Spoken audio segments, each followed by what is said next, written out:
So for the remainder of our discussion, I've asked Stephanie Wolcott to come up and moderate a panel. And this is a panel of your world changers from this morning, just a brief panel. This one will be focused rather than on the what they've been doing, on the how. Coming full circle from Rey Ramsey's exploration of how, back to the beginning, to discuss a little bit more about if you want to make the world different, if you want to make a meaningful difference, how do we do it? And I can't think of anyone better to moderate that panel than Stephanie. Yes, I am biased. But she has spent her entire career in corporate social responsibility, corporate philanthropy, having designed and led Tyco Corporation's corporate philanthropy program, having been a grant-making professional for Alcoa Foundation, working recently with Robert Swan extensively around the world, and a list of other things. So with that, I'd like to invite Stephanie and our panelists back up to the stage for a conversation, and then we'll conclude.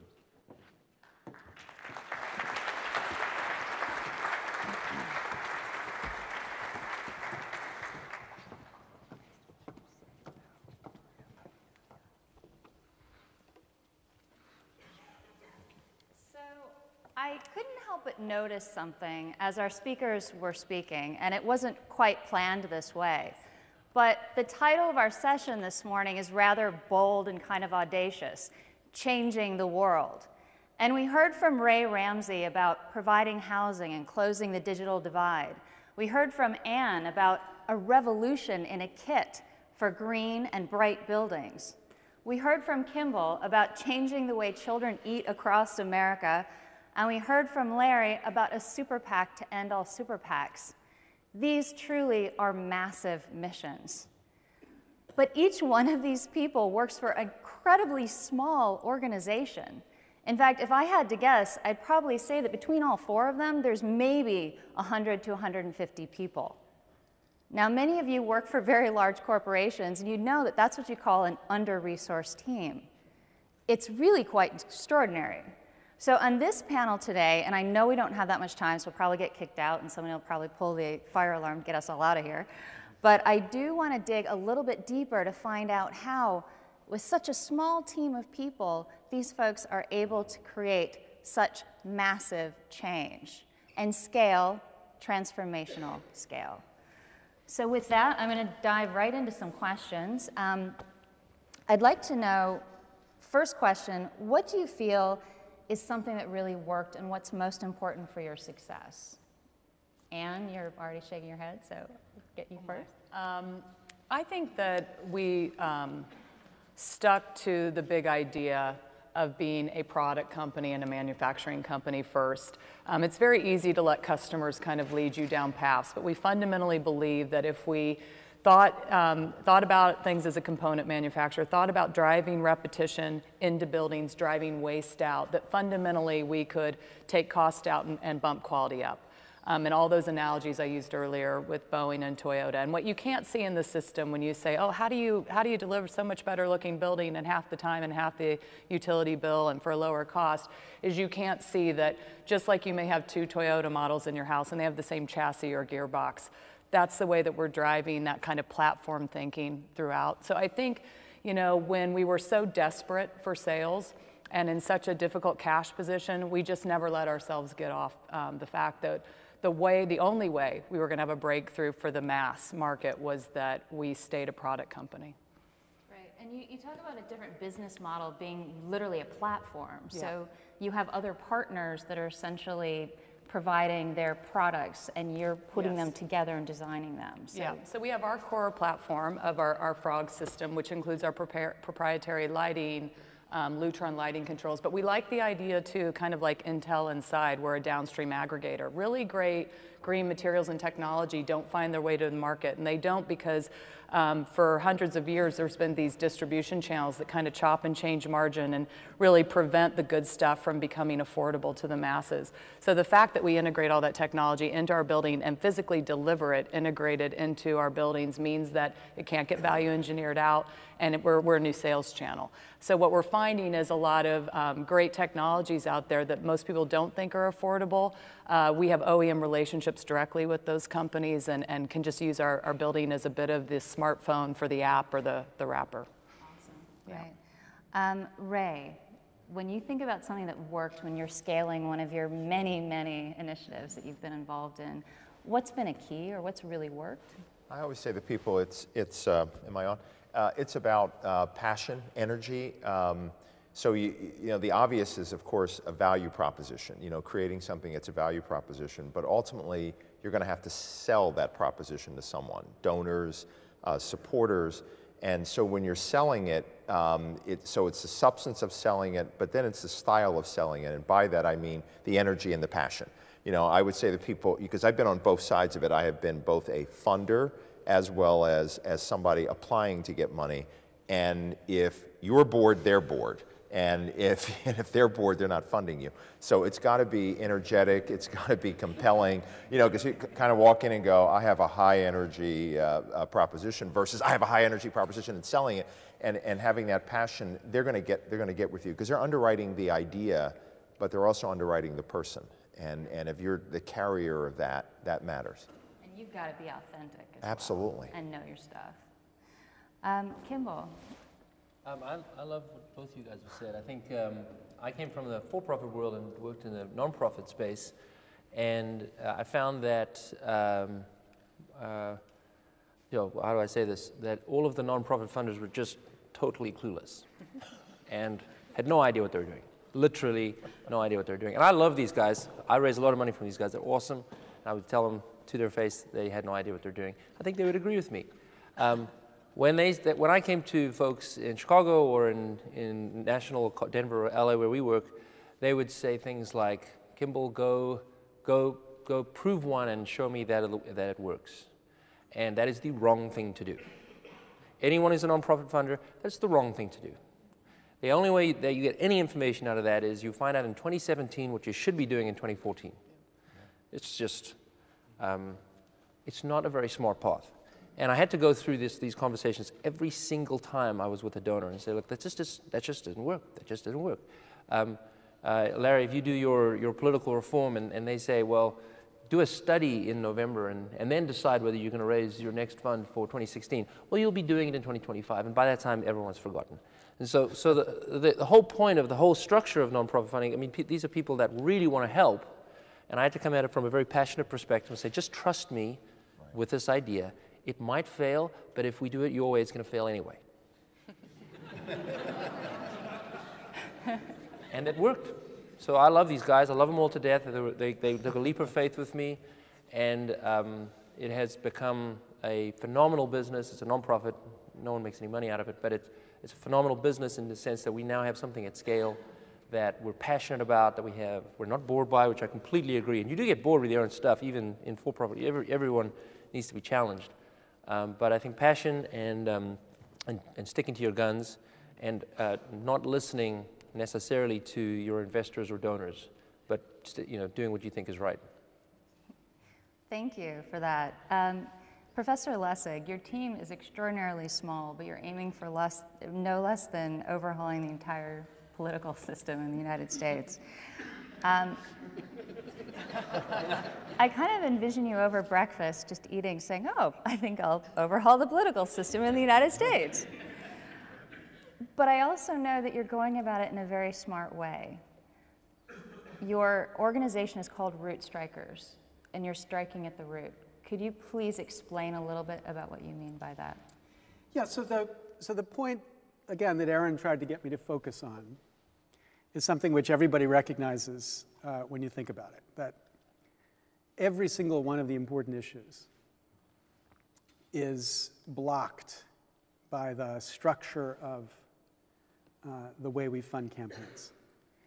And unless we fix that, we can't fix anything else. I just saw this, I think it's a great film, but it has the same flaw, Fed Up, which is about your issues, about what do we eat? What do we feed our kids? How do we feed our kids food so that they're healthy?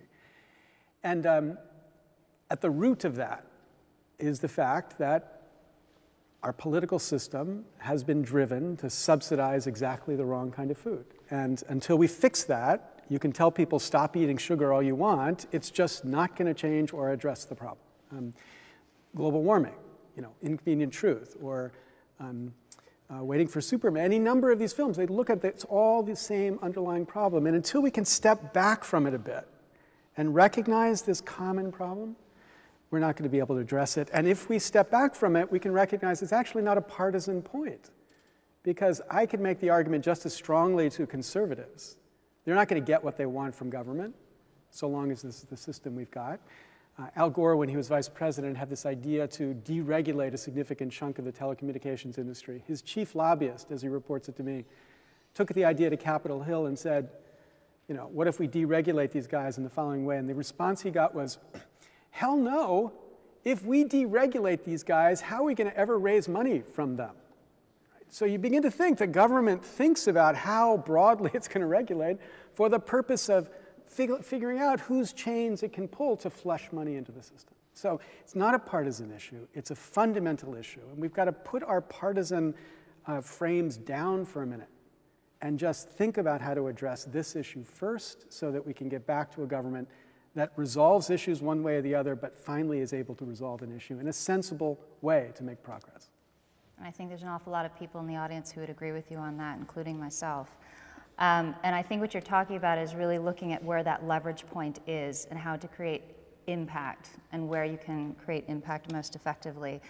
And sometimes I used to say, well, ask the question why, and ask the question why 5 times, and then you get back to the point at which, if you address that problem, all of these other problems fix themselves, or at least you create the conditions. So thank you for that. So the next question I want to ask before we're out of time is there something that you guys did that didn't work, and what did you learn from it? Because we like to talk about things that did work and talk about things that didn't work. Or something you'd advise someone not to do. So first of all, I just need to call it that I am like the eternal optimist. Or maybe I'm just a good marketer, but I rationalize and spin every story into a positive, and I think that's probably the only way you survive startups. But I certainly went in very naively about how to have the right energy and set of responses to attract venture money.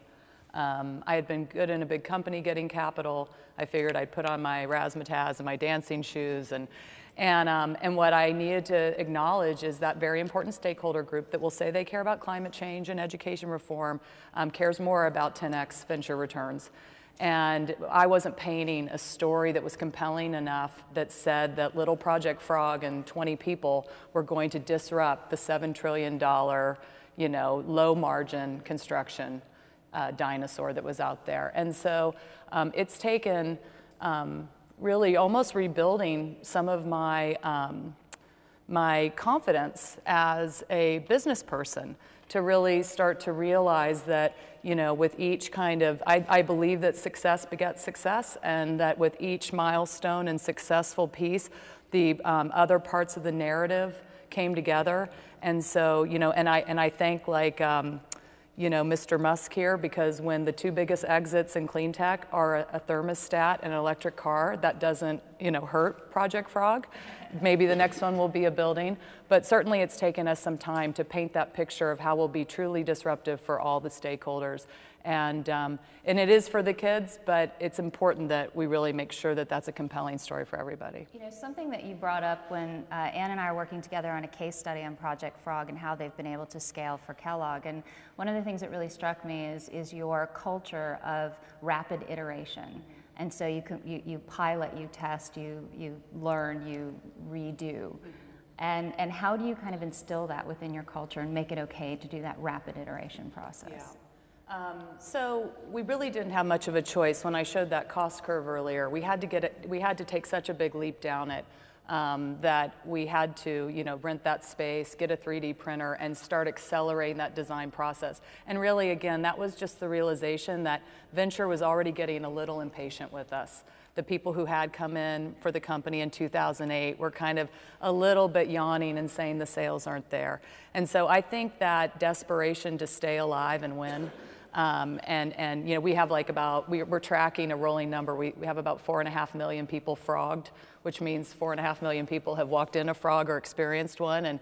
And so that rally cry of having tens and hundreds of millions kept us going. But we had to also create, so we needed the time urgency, but then we had to create physical space for our team to have the license to get on with it. But you can do all that cheaply. That it costs a lot. It's a lot less to buy a 3D printer and have it inside your office than it does to have 2 tech shop seats. So these are not things that cost a lot of money. We always have been historically very cash constrained. So this notion that to adopt some of that thinking is a big R&D investment is just not that way anymore. Great, thank you. So knowing that we are getting short on time, one of our pillars is community. And so I'd like to ask each one of you, what does community or collaboration mean to you, and how have you used it to help scale? Yeah, I would say collaboration is just one of those vital aspects for doing anything, and I can't think of anything that was not achieved unless there were collaboration, quite frankly. Across sectors sometimes, people that you didn't know, people sometimes that you didn't expect you were going to collaborate with, and it's always about having the willingness to ask, and it's actually, a lot of it is asking for help and being willing to ask for help in places that you wouldn't always know it. Now, the door gets slammed in your face. I'll never forget someone early on when I started One Economy Corporation out of a basement. This guy had said to me, I commit X dollars to you for sure. I show up in his office. He announces to me that what I'm proposing to do is, quote, ridiculous. And then but I needed the money badly. I said, well, will you take a flyer on me? And he said, no. I pitched anyway. He smiled and got me out of his office. But 2 years later, he gave us money because we wouldn't stop asking. So just being willing to go back and go back and go back. But there's collaboration aplenty. And then just real quick, I just wanted to say with what Larry was talking about, having run a political organization in Washington, D.C., in the area of money, and I know you're familiar with TechNet, I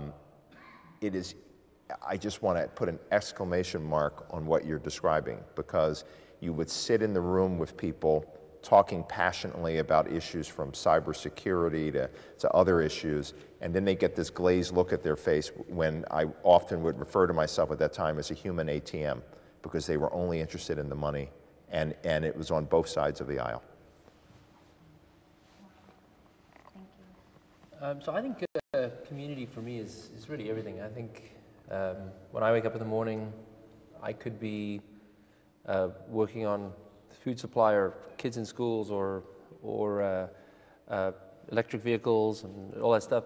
And if the people around me weren't great, I think I would actually not be very happy. And so I think the idea of community and having that fabric, we work very hard in our restaurants to discourage even takeout. You know, just sit down, meet someone at the bar, we'll get your food to you as quickly as we can, just sit down and eat it. And the serendipity, as you were kind of alluding to earlier, like that serendipity of who you meet, you know, when you're breaking bread with someone, I think that's what it's all about. I think that's what it is all about. And I hope people do that more and more and more. And didn't you say that restaurateur means?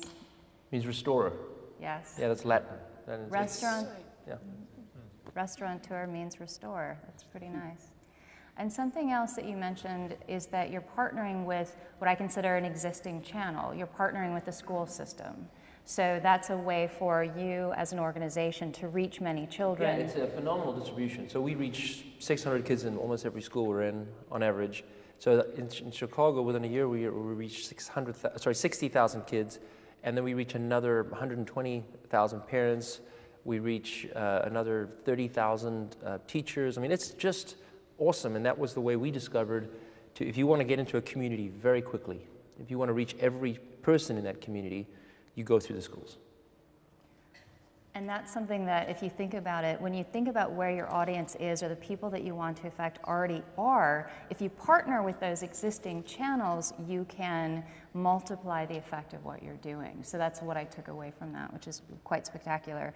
And Larry, I was actually one of the people that got your email on May 1st, and it was so simple. It was just an email. And you said May Day. And in the Wolcott family, May Day means you drop everything because someone needs help. And it hit. You had me at hello. I wrote the check. I didn't write the check. I did online in credit card. And it was interesting because every couple days I would check and it would just keep going up, just little by little. And we're not talking about big. It would be amazing to know how many people it took just coming, didn't even know you, just, you know, donating for this amazing. So that right there is community I don't even think you knew you had. No, that's right. But you know, the one thing that Americans are lucky about, and I'm not saying just America, you know, obviously this is true in other countries too, but it is true about us, is that there's a deep idealism in our culture. You know, as we get older, what older means is to learn to forget, to become more realistic about things. But, you know, not far below the surface, there's a deep idealism. And the great fortune I have is the chance to teach young people all the time. And in young people, there's this really outrageous idealism about who we could be able to be, you know, who we should be, what we should aspire to. And what I learned in this experience is that it doesn't take much to remind us of that community.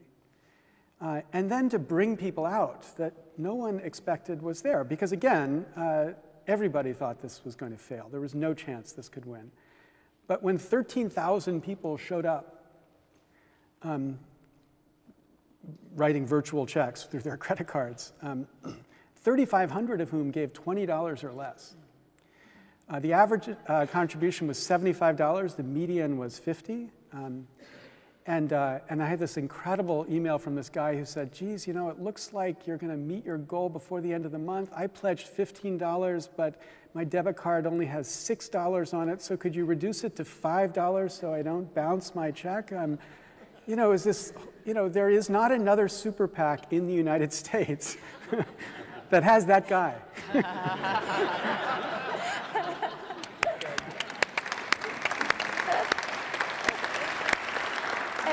And I kind of want to point out that it wasn't just that, but when the server melted, and I saw it do that, you had a group of people, a group of hackers come together to fix it. It was amazing.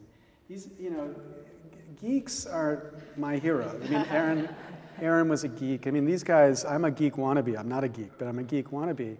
And it was astonishing because, you know, I just got these emails. This guy said, I do this for a living. I'm happy to head this project. They worked 24/7 for 4 days to basically build a Kickstarter platform from scratch. And they did it. And it is as robust as anything. It's all free software now. Other people can take it and replicate it. But, you know, I was moved beyond measure because, of course, if it were lawyers or accountants, or there would have been a different equation to that economy. It's like, but these guys, for free, stepped up and worked 24/7 for that period of time to rebuild it, and that was the most inspirational part of this.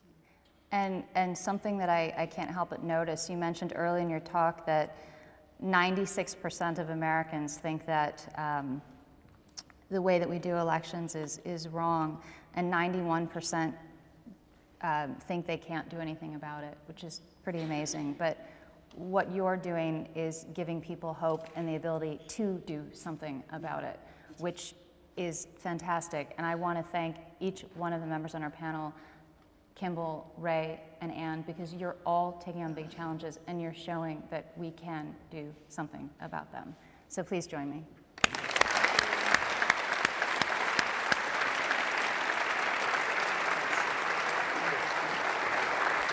Great to meet you. Kimbal, you mentioned serendipity. I kind of agree, but not entirely. At the Kin, you might have heard earlier on, we say never leave serendipity to chance. We believe that there's actually something else going on. I don't believe in serendipity. Of course it's related to innovation, but you might remember a guy named Einstein. He said, God doesn't play dice with the universe. Maybe he was right, maybe he was wrong, we don't know. But I happen to think that that serendipity thing you were talking about is actually synchronicity. It's something happening underneath. And that's what we're trying to do here. My favorite phrase that I've been working on lately is relax, but pay attention. Great, great. Well, all of you were paying attention. Had you been paying attention, you would have noticed that our friend Ray started with names. I'd like to start with some names of people who are meaningful to me, and I dare say to everyone in this room. Rey Ramsey, Christian Bush, Ted Wright, Ann Hand, Kimbal Musk, Larry Lessig, Stephanie Wolcott. This is not a voyeuristic sport, by the way. You might have noticed that tinge inside your stomach a few times when you listen to these people talk about what they're doing. And sure, it's fun to come and sit around here on Evanston, beautiful Evanston, on one of our few nice days at the lovely Northwestern University and say, oh, wasn't that inspiring and wonderful? Okay, off to life. What are you going to do? You can't do everything. But you know what? Some of you can stick your necks out at corporations and try and make new things happen. Some of you can find that mission and purpose that you filed away one time long ago and pick it up again. Some of you can do the best darn job you can possibly do for the people whom you serve, for the families, the communities, the churches in which you're part of. How can you push the boundaries of yourself? Dreams come true, Christian. Dreams come true. And one of those dreams reminded me recently, I was at Skoll World Forum at Oxford. Jeff Skoll set this up for social entrepreneurs. Extraordinary people, made me feel quite humble. And there was one moment when I felt not only humbled and amazed, but also stupid. Because I've been following the commercialization of space for a little while. Sierra Nevada Space Systems, Mark Sharangelo, the CEO, was with us yesterday, and we appreciate that. SpaceX, of course, is part of that situation. And I had no idea about a few little physicists from NASA who literally found a garage.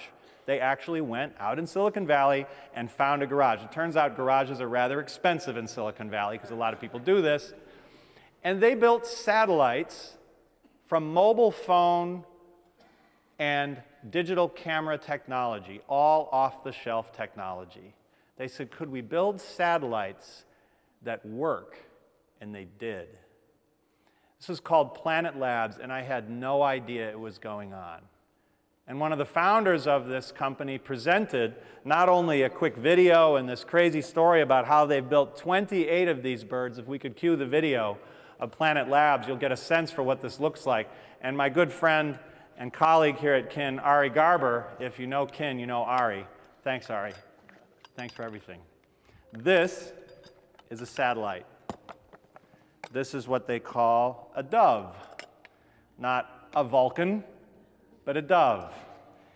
They sent 28 of these up with high-def cameras, and the notion is that these doves will, in low Earth orbit around the world every day, take a photograph, a moving photograph of every location on the planet every day. Their plan is to give these data away to anyone who wants to use them for philanthropic purposes, for educational, intellectual purposes, and to partner with corporations, perhaps one of yours, to use these data in ways that we've never even considered. Now, I don't know what ways we can use these data, but I imagine some of you might have some ideas. These are data we've never had before. These are visions of the world we've never had before in our history. And the story I remember from my childhood was when I learned that my ancestors got on a boat in 1630, a wooden boat, and traveled a month and a half. A percentage of their friends died on that trip to come to a place that they had never been, to leave a place to which they would never return. I'm not as good as that. But at that point, I thought, what world could we find? All worlds have been discovered. This is the world. What worlds are you going to change? Thank you very much for being here with us. To all of our Kinians, let's go back and have lunch. Thanks, Al.